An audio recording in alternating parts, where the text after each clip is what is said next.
What if I told you that the American Revolution didn't begin with a heroic speech, a soaring eagle, or even a grand plan for freedom, but with paperwork taxes and a whole lot of stubbornness? Because before muskets were fired and flags were raised, this revolution started as a messy argument about who should pay for what and who actually got a say in the decisions. The story you think you know, the brave colonists fighting a cartoonishly evil empire, is only half the truth. The real version is far funnier, far messier, and involves a surprising number of people who had absolutely no idea what they were doing. Yet somehow, against all odds, those confused colonists ended up creating one of the most influential political earthquakes in history. So today, we're going to break it all down. What really caused the American Revolution? How did a world-class empire lose to a bunch of farmers? And why does this moment still shape the way modern countries think, argue, and sometimes explode? Let's rewind the chaos and explain what actually happened. Imagine waking up one day and realizing you're part of the richest empire on Earth. Yet somehow you're the only one who seems to be paying the bills. Welcome to the life of the American colonists in the mid-1700s, a group of people who didn't hate Britain, didn't want independence, and didn't wake up singing freedom while waving bald eagles. This is the real story of the American Revolution, what actually happened, and why it wasn't the simple good guys versus bad guys plot you learned in school. Let's start with a twist before the revolution. The American colonists were basically proud British fanboys. They drank British tea, read British books, copied British fashion, and bragged about being part of the British Empire. Britain gave them military protection, booming trade, and a sense of identity. And in return, the colonies gave Britain pretty much nothing. And that was fine until Britain suddenly went broke. You see, Britain had just fought the 7 Years' War, which is basically Europe's version of everyone fight everyone for no reason. Britain won, but the bill was enormous. Think of it as racking up the world's biggest credit card debt, and then turning to your teenage kid and saying, "Hey, you live in my house, you're paying half."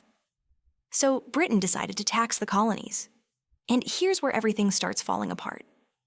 The colonists' reaction wasn't, "We hate taxes." It was more like, "We hate taxes that we don't get to vote on." The famous phrase was, "no taxation without representation." What they meant was, if we're paying money, we want a say in how it's spent. This wasn't radical, it was extremely British. But Parliament refused. To them, the colonies were dependents, not partners.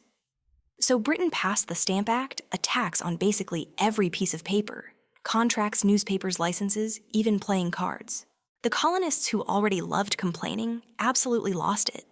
They boycotted British goods, printed angry pamphlets, and suddenly everyone became a political philosopher. Britain eventually backed down and repealed the Stamp Act, but then introduced the Townshend Acts, which taxed imports like glass, paint, and tea. And if there's one thing you never do, it's mess with people's tea. The colonists rioted, and Britain sent troops to keep order. Or order, depending on which side you asked. This tension exploded in 1773 with the Boston Tea Party. Here's what actually happened. The British gave the East India Company a monopoly on tea, letting them sell it cheaper than anyone else. The colonists realized that cheap tea wasn't a gift, it was a trap. If they bought it, they'd be accepting Parliament's right to tax them. So, to avoid being tricked by a good sale, they dumped the entire shipment into the harbor. Not because the tea was bad, but because it was politically radioactive. Imagine destroying your whole Amazon shopping cart because you disagree with the CEO. Britain's reaction was not subtle. They passed the Coercive Acts, also called the Intolerable Acts, which basically said, "Fine no more, Mr. Nice Empire." They closed Boston's harbor, strengthened military rule, and tried to isolate Massachusetts. But instead of isolating it, they united the colonies against a common enemy. Suddenly, 13 colonies, who barely agreed on the weather, now stood together, like, okay, now we're done. So in 1775, when British troops marched to seize colonial weapons in Lexington and Concord, the local militia fought back. A single shot was fired.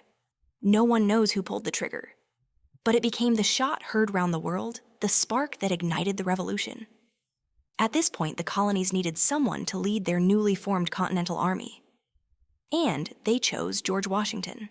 Not because he was the greatest general alive, he wasn't, but because he had something no one else had respect from all 13 colonies. Washington was disciplined, dignified, and very good at not giving up, which was perfect because the Continental Army did a whole lot of not winning. In fact, one of Washington's greatest skills was losing slowly and strategically retreating before being destroyed. His genius wasn't in brilliant battles, it was survival, and survival was victory. Let's compare the two sides. Britain had the world's strongest navy, a professional army, and seemingly unlimited money. The colonies had militias, farms enthusiasm, and a loose understanding of hygiene. Britain's soldiers wore bright red uniforms, which made them stand out like targets, while colonists wore whatever matched the bushes.